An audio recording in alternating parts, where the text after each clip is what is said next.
आज से 6 साल पहले हम कॉलिंग करने में ये ध्यान रखते थे कि हम किसी से ज़्यादा देर बात ना करें, क्योंकि टॉक टाइम हमारे पास लिमिटेड होता था। आपको याद होगा उस वक्त रिचार्ज आया करते थे, स्क्रैच कार्ड आया करते थे, जिससे कि रिचार्ज होता था और उसी लिमिट में हम बात करते थे। 1 मिनट का लगभग 50 पैसे के करीब उस कॉलिंग पर खर्च होता था और इंटरनेट पे भी ऐसे ही चार्जेस होते थे। लेकिन एक क्रांति हुई, रिलायंस जियो 6 साल पहले इस इंडस्ट्री में आई और उसने तहलका मचा दिया। फ्री कॉलिंग के साथ साथ फ्री इंटरनेट की सुविधा भी एक निश्चित रिचार्ज में उसने प्रोवाइड की। जो लोग थे वो उसका यूज़ करने लगे और ऐसे में जब ये क्रांति हुई तो वो लोगों को धीरे धीरे करके और भी आगे लेकर गई है। तो 6 साल पूरे हो गए हैं रिलायंस जियो को इस इंडस्ट्री में आए हुए और आम लोगों तक उसने जिस तरह से अपनी चीज़ों को पहुंचाया है वो काबिल तारीफ भी कहा जा सकता है। तो इस रिपोर्ट में हम बताने जा रहे हैं कि आखिरकार 6 साल की जर्नी में रिलायंस जियो ने हमें क्या दिया है और हमने रिलायंस जियो से क्या लिया है।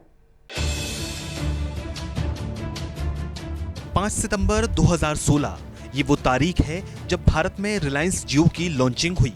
ये वो दौर था जब भारत में स्मार्टफोन तो था, लेकिन स्मार्ट रिचार्ज बहुत कम होती थी और अगर होते भी थे तो वो बहुत कॉस्टली होते थे। ये वो दौर था जब औसतन प्रति व्यक्ति हर महीने 154 MB डेटा इस्तेमाल कर पाता था, यानी कि हर महीने सिर्फ 150 MB डाटा खत्म होता था और आज 1.5 GB डाटा भी एक दिन के लिए कम पड़ता है। ट्राई के मुताबिक जियो के लॉन्च होने से पहले हर भारतीय ग्राहक एक महीने में मात्र 154 MB डाटा इस्तेमाल करता था। अब डाटा खपत का आंकड़ा 100 गुना बढ़कर 15.8 GB प्रति माह प्रति ग्राहक के आश्चर्यजनक स्तर पर पहुंच चुका है, यानी कि हर महीने अब एक शख्स 15.8 GB डाटा खर्च करता है। वहीं अगर जियो यूजर्स की बात की जाए तो जियो यूजर्स हर महीने करीब 20 GB डाटा इस्तेमाल करते हैं, जो इंडस्ट्री के आंकड़े से कहीं ज्यादा अधिक है। आज जियो के भारत में 41 करोड़ 30 लाख मोबाइल व करीब 70 लाख जियो फाइबर ग्राहकों के साथ 36% बाजार के हिस्से पर काबिज है। रेवेन्यू के मामले में इसका हिस्सा 40.3% है। भारत में जियो के ग्राहक 41.3 करोड़ हैं, जबकि एयरटेल के 36.3 करोड़ और वोडाफोन आइडिया के 25.7 करोड़।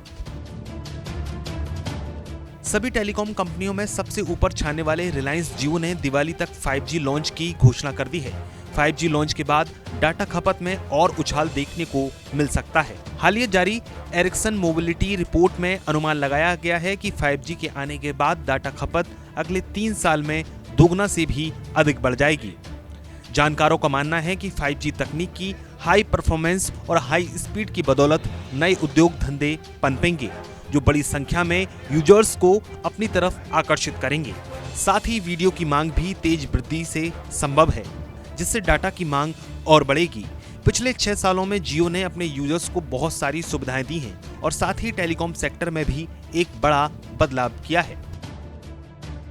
जियो ने देश में आउटगोइंग वॉइस कॉल को फ्री करने का कॉन्सेप्ट लाया।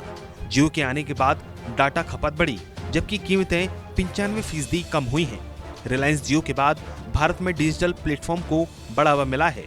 6 सालों में ब्रॉडबैंड सब्सक्राइबर 19.23 करोड़ से बढ़कर 80 करोड़ हो गए हैं।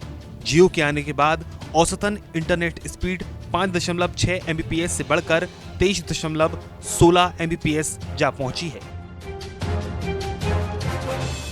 बता दें कि 6 साल पहले भारत में केवल 4 यूनिकॉर्न कंपनियां थीं। भारत अब 105 यूनिकॉर्न कंपनियों का घर है, जिनका वैल्यूएशन 338 अरब डॉलर से अधिक है। यूनिकॉर्न उन कंपनियों को कहा जाता है जिनकी नेटवर्थ 1 अरब डॉलर से अधिक हो। कुल मिलाकर भारत के टेलीकॉम सेक्टर को पिछले 6 सालों में जियो ने बहुत कुछ दिया है और अब जियो की स्वदेशी 5G तकनीक की बदौलत आने वाले वक्त में क्या बदलाव आ सकता है, इसकी तस्वीर कंपनी के पिछले 6 सालों की उपलब्धियों में दिखाई देती है।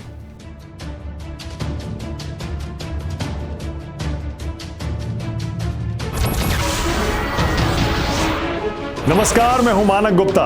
अगर आपको हमारा ये वीडियो पसंद आया हो तो इसे लाइक और शेयर जरूर करें और हाँ, हमें सब्सक्राइब और फॉलो करना ना भूलें ताकि आप देश और दुनिया की कोई खबर मिस ना करें।